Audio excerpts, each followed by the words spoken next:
Welcome back to Football Friday. I'm your host, T. White. Let's go. We are well into the football season, so here's 5 things I already know.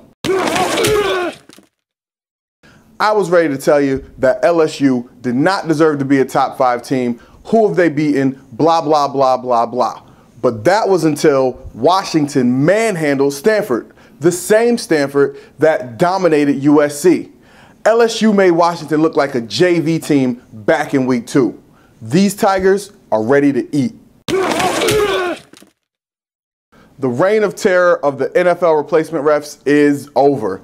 Thank God Dell, as in Roger Goodell, for finally manning up and writing the check that they wanted.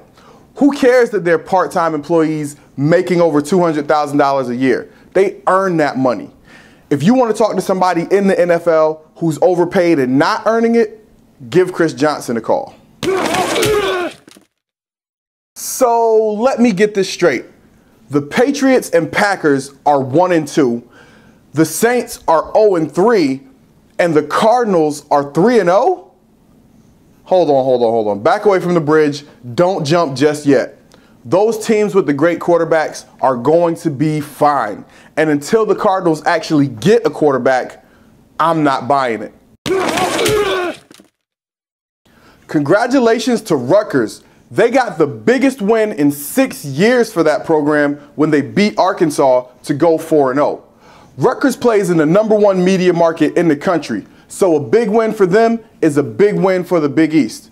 After the game, Coach Flood was flooded with texts and emails from other Big East coaches begging him not to USF this up. EJ Manuel must have heard me last week when I said Florida State's not a contender because they can't throw the football. All he did was throw for 380 yards and 2 touchdowns to go with his 102 rushing yards. Touche, EJ Manuel. When you couple that with 103 yards from Chris Thompson and 2 touchdowns, you've got a legitimate national title contender and 2 Heisman candidates. The fact that Rex Ryan moved Joe McKnight to corner this week is a stinging indictment on the job Mike Tannenbaum has done building this team. McKnight was brought here to replace the explosive plays the Jets were getting out of Leon Washington. Well, that obviously hasn't worked out because McKnight lost his spot to Bilal Powell and is now learning how to play corner. It's true Mike Tannenbaum also built the 2010 team, which was a couple of bad tackles away from playing the Packers in the Super Bowl. But since then, the defense has gotten really slow, really fast, and the offense no longer has the pieces to play the style of game they want to play. Here's 3 things to look for this week versus the 49ers.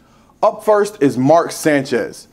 Christian Ponder lit this defense up last week, so they are going to be dialed in and ready to go.